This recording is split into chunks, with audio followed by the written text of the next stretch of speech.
there is, it seems to me that he might have found a better way to express his political opinion. It might have been better if he were out in the community helping, perhaps, or at least had done something to that effect, rather than sitting down.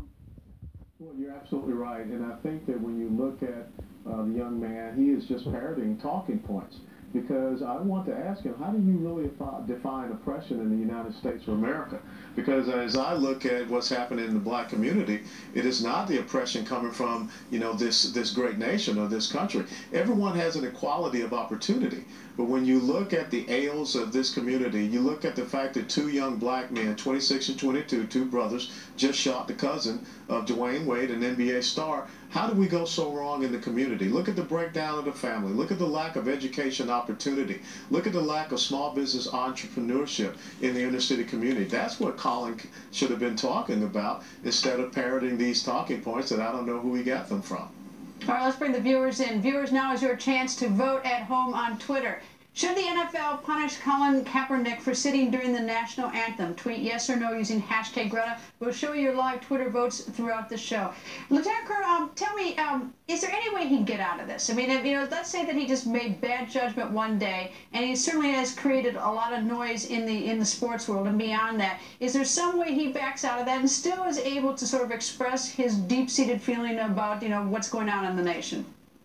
Yeah, I think so, and that was one of the things that I recommended in the piece that I wrote. First and foremost, he should give a humble apology to this country and to the men and women who serve and, stand to make that last full measure of devotion. And I think that he should take a hiatus away from the NFL football season. He can go over to Helmand Province in Afghanistan and be there with those men and women that are protecting his rights and his freedoms and affording him the privilege to be able to be a multimillionaire one percenter.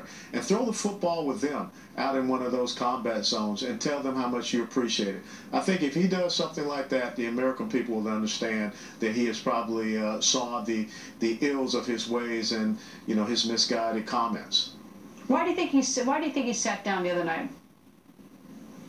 Well, this is a very trendy thing to go on, right now in the United States of America, to stand up and, speak against your country. And lots of times these are people that have never been to any other country and they don't understand, how so many people want to come to the United States of America and earn that title of American because of what we stand for. Now, are there issues in the black community? Absolutely right.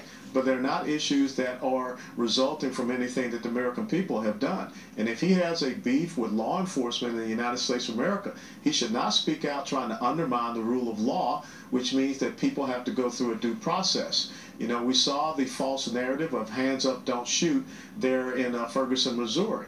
And the other thing is the NFL needs to clarify their positions, because here in Dallas, we were just told that the Dallas Cowboys could now have a decal on their helmet to recognize those 5 police officers that were killed. But yet, we're going to see what happens with young Colin. All right, stay with us for a second. I want to bring in former Marine bomb technician, Staff Sergeant Johnny Joey Jones, who tweeted this. Hey, Kaepernick, I don't have legs, but I'll stand with enough pride for both of us every time my national anthem plays. Good evening, sir, and obviously you have a strong reaction to Kaepernick refusing to stand during the national anthem. Your thoughts, sir? Absolutely. Good evening, Greta. I actually took issue with his comments afterwards. Refusing to stand, that's one thing, and it offends me, it really does, but that is free speech. But his comments equated patriotism or pride in this country or that anthem to supporting oppression.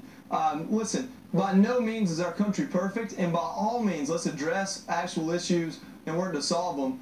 But when you sit there and equate my pride in my country to a bigot in some other place, or the ones that are in this country to the 300 million that aren't that way, I take issue with that, and I'm going to tell you about it, especially when you use your platform that way. His sitting down was obviously a huge statement. Then he dug his heels in a little bit deeper with things that he said afterwards. I don't know if upon some reflection, he might want to sort of try to, unbury himself from this. Is there any way that he can sort of restore what happened and try to, get back, your confidence in him and your admiration for him?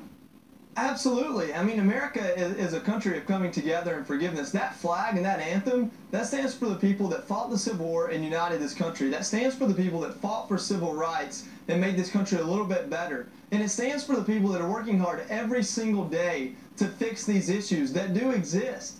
Hey, listen, I come from a small town in Georgia. I've seen racism. I've also seen people grow and learn. I've seen ignorance turn into compassion. And you don't do it by drawing more lines in the sand.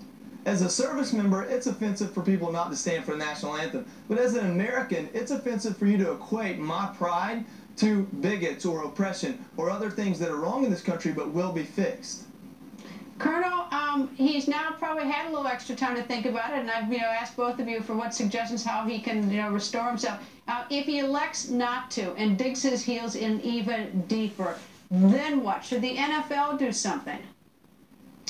Well, there are consequences to your actions, and I just want to say that what you have on your show tonight are two young men, both from Georgia, from different backgrounds, but guess what? We both took an oath to support and defend the Constitution of the United States of America. We both took an oath to stand and make sure that we defended this way of life.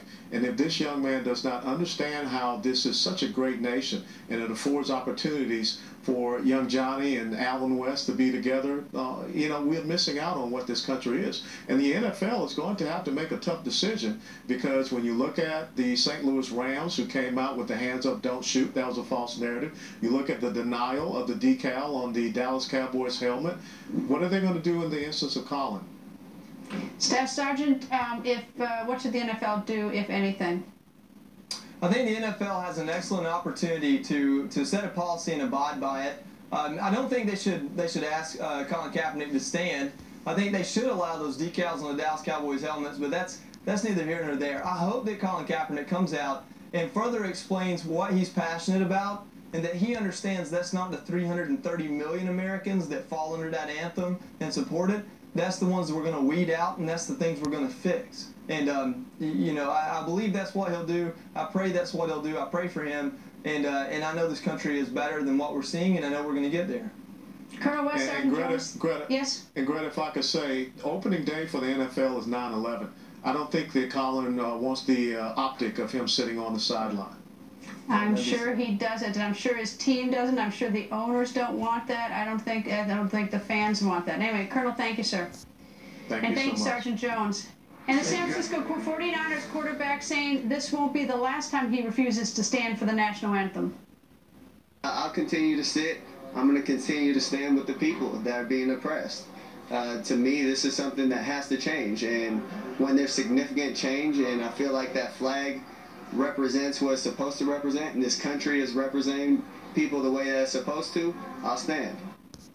USA Today Sports Managing Editor David Meeks is here. David, doesn't look like this was just sort of a dumb idea one night. He's digging his heels and making statements afterwards. He's going farther. Well, he said before, in talking about this, he's been thinking about this for quite some time. He talked about with his family and talked about with his close friends of his. So this has been something that's been on his mind. He's not had a happy off-season. He had some surgeries, didn't play well last year, lost his starting job. I think there's more going on here than just unhappiness about the anthem. What does this do to the morale of the team? Because the other players obviously know that this problem is going on, and their quarterback, maybe he's not going to be the starting quarterback, but he's the backup quarterback, and he did once take them to the Super Bowl. I mean, he did, what's the morale like in that locker room? Well, that's going to be the number one thing on the minds of the coaching staff and the other 52 players who make this team is you can have your freedom of speech. When you bring the flag into it, you really are setting up a firestorm.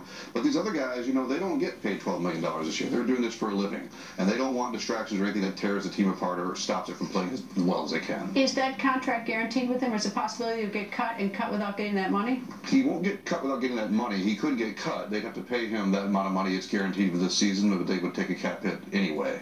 Some quarterbacks, we've had bad boy images of players. We've had sort of the watching some of the exciting. Joe Namath, for instance, was always exciting to watch years ago.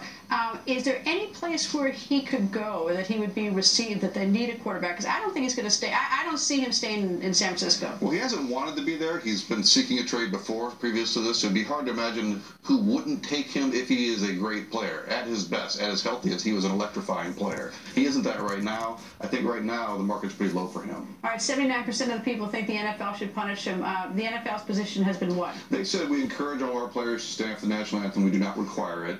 And again, I want to say there's a big difference here between sitting for the national anthem and then bringing in the flag and oppression. That's what really set this off, because a lot of people see the flag as born out of an effort to get away from oppression. That's how the country was formed. I just don't see him being able to stay in San Francisco. I mean, this is sort of a painful thing.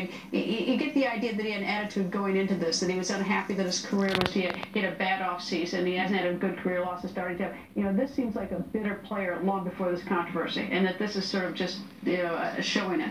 Well, so last night he made disparaging comments about Donald Trump and Hillary Clinton. It sort of morphed into something more than just the anthem and the flag. So clearly he's got some things on his mind. Who owns this 49ers? I forgot. York? Is that who owns it? York, yeah. And I imagine they're involved in this decision whether to keep him or not? I think they're going to try to do what's best for their team overall, look at the whole situation, you know, see how he comes out of this. Does he apologize? There's a lot of people suggesting things he could do to, you know, maybe win people back over. Winning football games also does that. So I think they'll try to do what's best for the team. And I imagine when if he stays with the 49ers, he goes to some stadiums, that there'll be a lot of heckling. I mean, just imagine the heckling that go on when he shows up. They play Thursday night in their final preseason game in San Diego, a big military town, so I expect he'll hear it there. And full disclosure, they did lose to the Packers. So that may have been part of my view on this. Anyway, thank you much, David. Thank you.